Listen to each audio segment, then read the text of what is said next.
ஓம் சரவண பீடம் ஆன்மீக ஜோதிட ஆராய்ச்சி மையத்திற்கு வரவேற்கிறோம். முருகன் அருள் புரிவார்.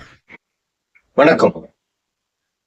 என்னை ஆண்டு குருநாதன் பொற்பாதம் போற்றி இந்த ஜோதிட கலையை எனக்கு கற்றுக் கொடுத்த குருமாரனின் பாதம் தொட்டு உங்கள் எல்லாம் சரவண பீடம் யூடியூப் சேனல் மூலம் சந்திப்பதிலே மற்றற்ற மகிழ்ச்சி. இது சரவண பீடம் ஆன்மீக ஜோதிட ஆராய்ச்சி மையம், கோவை. அன்பர்களே, இந்த பதிவிலே மகரம் ராசி மகர லக்னத்தில் பிறந்த அன்பர்களுக்கு பாதகாதிபதி யார், பாதகஸ்தானம் எது என்பதை பற்றிய பதிவு இது. ஒரு மனிதனுடைய ஜாதகத்தில் பாதகாதிபதி என்று ஒரு கிரகம் உள்ளது, பாதகஸ்தானம் என்று ஒரு பாவம் உள்ளது.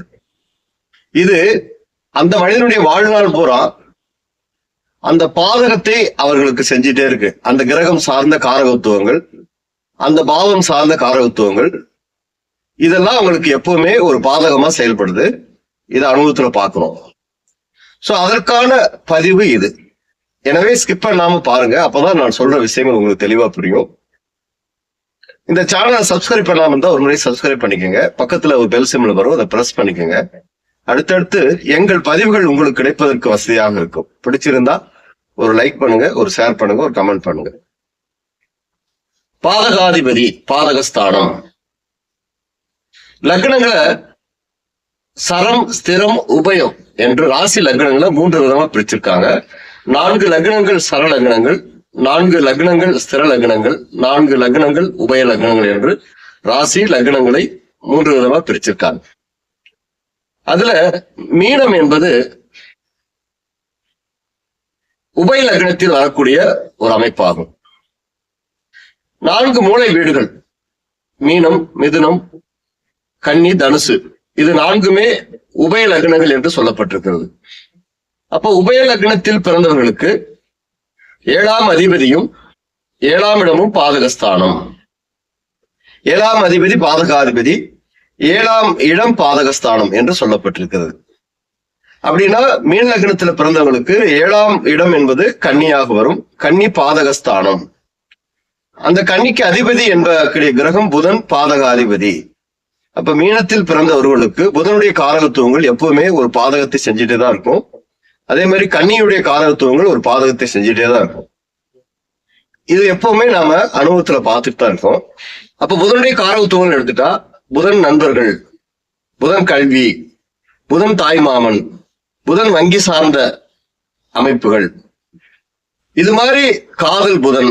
அப்ப இது மாதிரி விஷயங்கள்ல இவங்களுக்கு ஒரு பாதகத்தை அந்த கிரகம் வாழ்நாள் பூரா செஞ்சுக்கிட்டே தான் இருக்கு.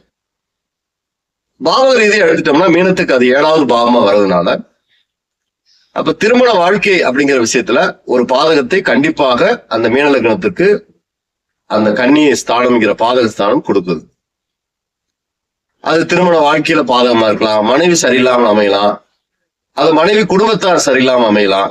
ஏதோ ஒரு வகையில் அங்க ஒரு பாதகத்தை அவர்களுக்கு அது ஏற்படுத்துது. கன்னி காலபுருஷனுக்கு 6ஆம் இடம். அப்ப 6ஆம் இடத்துடைய தன்மைகளும் அங்க பாதகமாக வருது. கடன் பிரச்சனை, எதிரிகள் பிரச்சனை, நோய் வாழ்நாள் பூரா, இதெல்லாம் அங்க அந்த பாதகத்தை செய்யுது. அப்ப இந்த மாதிரி அந்த மீன லக்னத்தில் பிறந்தவர்களுக்கு 7ஆம் அதிபதியும் 7ஆம் இடமும் பாதகத்தை செய்யுது அப்படிங்கிறத நாம அனுபவத்துல பாக்குறோம். அப்ப பாதகாதிபதி நல்லது செய்யவே மாட்டாரா அப்படின்னா செய்வார், கண்டிப்பா நிச்சயமா செய்வார். காலம் தாழ்த்தி ஒரு விஷயத்துக்காக போராடி ஏங்க வைத்து அதன் பிறகு அந்த பலனை ஜாதகருக்கு கொடுப்பார் பாதகாதிபதி. இப்ப உதாரணத்துக்கு நாம எடுத்துட்டோம்னா புதன் 4, 7 கூடையது. கன்னிக்கு 4ஆம் இடத்துக்கு அதிபதி, 7ஆம் இடத்துக்கு அதிபதி. 4ஆம் இடம் சுகஸ்தானம், ஆரோக்கியம், நிம்மதி, சொத்துகள், இடம், நிலம், வீடு, வாகனம், வாகனம் சார்ந்த விஷயங்கள் 4ஆம் இடம் தான். அப்ப அவரே பாதகாதிபதி வர்றதுனால மீனத்தில் பிறந்தவங்க வாழ்க்கையில ஒரு வீடு கட்டலாம், ஒரு இடம் வாங்கலாம்னா அது அவர்களுக்கு ஒரு கனவாக இருக்கு. அந்த விஷயம் அவர்களுக்கு பாதகமாக தான் அமையுது. அப்ப ரொம்ப போராடி வாழ்க்கையில கடைசி காலத்துல ஒரு வீடு கட்டுறது என்பது பெரிய கனவா மாறிடுது. ஒரு வாகனம் வாழ்க்கையில, அந்த வாகனம் வாங்குறதுக்கு அவர்கள் ரொம்ப போராடி வாகனத்துக்காக இயங்கி கடைசி காலத்துல தான் ஒரு நல்ல வாகனங்கள் வாங்கி அவர்களால் அனுபவிக்க முடியுது. இதெல்லாமே அனுபவத்துல பார்க்கணும். அப்ப அந்த புதனுடைய காரகத்துவங்கள் மட்டும் இல்லாமல் அந்த பாவகம், புதனுடைய எந்த பாவகமோ அதையும் பாதகமாக செயல்படுது. அப்ப பாதகாதிபதி தாமதம் தடை கொடுத்துதான் வெற்றியை தர்றாரு அப்படிங்கறத நம்ம அனுபவத்துல பாக்குறோம். அதே மாதிரி புதனுடன் சேர்ந்த கிரகங்கள், பாதகாதிபதியுடன் சேர்ந்த கிரகங்கள் பாதகத்தை செய்யுது. இப்ப புதன் சனியுடன் சேர்ந்திருக்காரு. சனி பகவான் வந்து மீன லக்னத்துக்கு லாபாதிபதி, 11ஆம் இடத்துக்கு அதிபதி, ஆயுள் ஆரோக்கியத்துக்கு அதிபதி. அந்த புதனுடன் சனி சேர்க்கை என்பது லாபம் வெற்றி உயர்வுகளை பாதகமாக அங்க மாத்திருது. அது மாதிரி புதனுடன் சேர்ந்த கிரகங்கள், லக்னாதிபதி குரு புதனுடன் சேர்ந்திருக்காரு அப்படின்னா ஒவ்வொரு விஷயத்துக்கும் அவர்கள் பாதகமாக போராடித்தான் அடைய வேண்டியது இருக்கு. பொதுவா பாதகாதிபதி தொடர்பு லக்னத்துக்கு வரக்கூடாதுன்னு சொல்லுவாங்க. இப்ப புதன் லக்னத்திலேயே நீச்சமா இருந்தாலும் அதே மாதிரி குருவுடன் சேர்ந்திருந்தாலும் அவர்களுக்கு அந்த பாதகம் வாழ்நாள் பூரா ஒரு விஷயத்துல வந்துகிட்டே இருக்கு. ஒவ்வொரு விஷயத்துக்கும் போராடித்தான் அடைய வேண்டியது இருக்கு. லக்ன தொடர்பு பாதகாதிபதி வரும்போது திச்சி தோஷங்கள் நிறைய அவங்களை வந்து பாதிக்குது. இதெல்லாம் அனுபவத்துல பாக்குறோம். அப்ப வந்து பாதகாதிபதியுடைய தன்மைகளை ஒரு ஜாதகத்துல முக்கியமா பார்க்கணும்.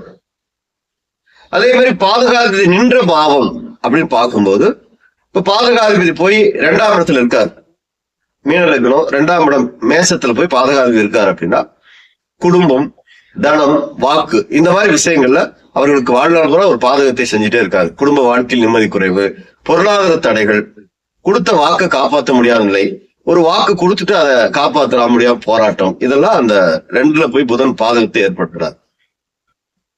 அதே மாதிரி ஒரு 4ஆம் இடம் நான் சொன்னது போல இடமிடம் வீடு வாகனம் பாதகமாக செயல்படுது. அதே மாதிரி 7ஆம் இடத்திலே இருக்காது, பாதகாதிபதி பாதகத்திலே ஆட்சி பெற்றிருக்காருன்னா திருமண வாழ்க்கைங்கிற விஷயத்துல காதல்ல போய் மாட்டிட்டு அந்த காதல் கைகூடாம காதல்ல தோல்வி அடைகிறாங்க. நிறைய பேர் காதல் திருமணம் செஞ்சு அந்த திருமண வாழ்க்கையில் நிம்மதி இல்லாம போறாங்க. நண்பர்கள், கூட்டாளிகள் விஷயத்துல, கூட்டு தொழில் சார்ந்த விஷயங்கள நிறைய பாதகத்தை சந்திக்கிறாங்க.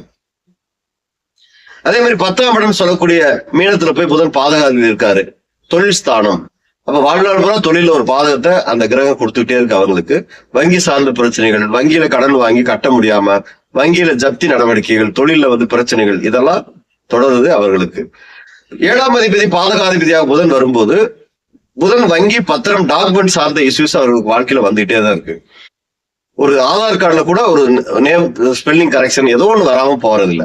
சோ இந்த மாதிரி டாக்குமெண்ட் விஷயத்துல அவர்கள் வந்து ரொம்ப கவனமா இருக்க வேண்டியது, அவர்கள் ரெக்கார்டு விஷயத்துல ரொம்ப கவனமா இருக்க வேண்டியது. பாதகாதிபதி அவர்களுக்கு அந்த விஷயத்த கெடுதல் செஞ்சுட்டே இருக்காரு. சோ இந்த மாதிரி பாதகாதிபதி நின்ற இடம், பாதகாதிபதியுடன் சேர்ந்த கிரகம், பாதகாதிபதியுடைய தன்மைகள் வாழ்நாள் பூரா பாதகத்தை செய்யுது. அது போல பாதகாதிபதி தசா புத்தி வரும் காலங்கள்ல அவர்களை படால்பாடு படுத்திருதுங்க. இப்ப புதன் திசை வர்ற அமைப்பு இருக்கு. மீன லக்னத்துல பிறந்து 17 ஆண்டுகள் புதன் திசை. ஒருவேளை இளமையில் புதன் வர்றாருன்னா கல்வி காலம், கல்வியில வந்து நிறைய தடை தோல்விகளை சந்திக்கிறாங்க. அதே மாதிரி ஒரு திருமண காலம், ஒரு 25 வயசு 30 வயசு காலம் புதன் திசை வருது, திருமணத்துக்காக நிறைய தடை தோல்விகளை அடைகிறாங்க. திருமண வாழ்க்கையில போராட்டத்தை சந்திக்கிறாங்க. திருமணம் நடப்பதற்குள் போதும் போதும் ஆகிறது. இந்த மாதிரி பாதகத்தை எல்லாம் புதன் செய்கிறார். ஒரு 40 வயது, அந்த 40 வயதுல புதன் வந்து திசை நடத்துறாரு அப்படின்னா அவர்களுக்கு சம்பாதிக்கிற வயசுல அவர்களுக்கு நிறைய பாதகம், தொழில் சார்ந்த வெற்றிகள், உத்தியோகத்துல தடை தோல்விகள், இதெல்லாம் பிரச்சனைகள் சந்திக்கிறாங்க. அப்படி தசா வரும் காலங்கள்லயும் புதன் பாதகத்தை செய்கிறார். அதே மாதிரி புத்தி காலங்கள், புதன் புத்தி காலங்கள், எந்த ஒரு திசையிலும் புதன் புத்தி என்ற ஒரு காலம் வரும். அந்த புதன் புத்தி காலங்களையும் நிறைய பாதகத்தை புதன் செய்கிறார். அதே மாதிரி அந்தர காலங்கள், தசா புத்தி, புத்தி ஒரு அந்தரம் என்று காலம் வரும். அந்த அந்தர காலத்தில் கூட பாதகத்தை புதன் செய்கிறார். அப்ப தசாபுத்தி அந்தரங்களை கவனிச்சு பாருங்க. அதே மாதிரி புதன் நின்ற பாவத்தையும் பாதகத்தை செய்ய வைக்கிறார். எந்த பாவத்துல போய் நிற்கிறாரோ அதனுடைய காரகத்துவங்களை பாதிக்கிறாருன்னு சொன்னோம். அப்ப தசாபுத்தி காலங்கள்ல அந்த நின்ற பாவத்துடைய காரகத்தை கடுமையா பாதிக்கிறாரு. அதே போல பாதகத்தில் நின்ற கிரகங்கள் அப்படின்னு எடுத்துட்டோம்னா, இப்ப கன்னியில போய் ஒரு கிரகம் இருக்குன்னா அந்த கிரகமும் பாதகத்தை செய்யுது. அந்த கிரகத்துடைய தசாபுத்தி காலங்களையும் பாதகம் ஏற்படுது. எனவே பாதகாதிபதி தசை வந்தாலும் சரி, பாதகத்தில் நின்ற கிரகங்களுடைய தசாபுத்திகள் வந்தாலும் சரி, அந்த காலங்கள்ல நிறைய விஷயங்களை கவனிச்சு பொறுமையா நிதானமா கொண்டு போகணும். அப்பதான் பாதகம் இல்லாத ஒரு பலனை அடைய முடியும். எனவே ஒவ்வொரு ஜாதகத்திலும் பாதகாதிபதி என்ற சொல்ல கிரகம் வாழ்க்கையில அந்த தசாபுத்தி காலகத்திலையும் நின்ற இடத்திலையும் கூட சேர்ந்த கிரகங்கள் கூட சேர்ந்த கிரகங்கள் வழியாகவும் நிறைய பாதகத்தை அந்த அந்த பிறவில அந்த ஜாதகருக்கு செய்யுது. ஒரு விஷயத்தை போராடி வச்சுதான் கிடைக்க வைக்குது. அதே மாதிரி பாதகாதிபதியுடன் சேர்ந்த கிரகங்களும் பாதகத்தை செய்யறாங்க. எனவே உங்க சுய ஜாதகத்தை ஆய்வு செய்து உங்களுக்கு தசாபுத்திகள் பாதகம் செய்யக்கூடிய அமைப்புல இருக்கா, இல்ல பாதகார விதி வாழ்க்கையில ஒவ்வொரு விஷயத்துக்கும் பாதகத்தை தராரான்னு பார்த்து அதற்கான அது சம்பந்தப்பட்ட எளிய இறை வழிபாடுகள் பரிகாரங்களை செய்து வாழ்க்கையில பாதகம் இல்லாத ஒரு வெற்றியான வாழ்க்கையை வாழலாம் என்று சொல்லி நான் வணங்கும் செந்திலாண்டவனை பிரார்த்தனை செய்து உங்களிடமிருந்து விடைபெறுவது கோவை முருகன் அடிமை. நன்றி, வணக்கம்.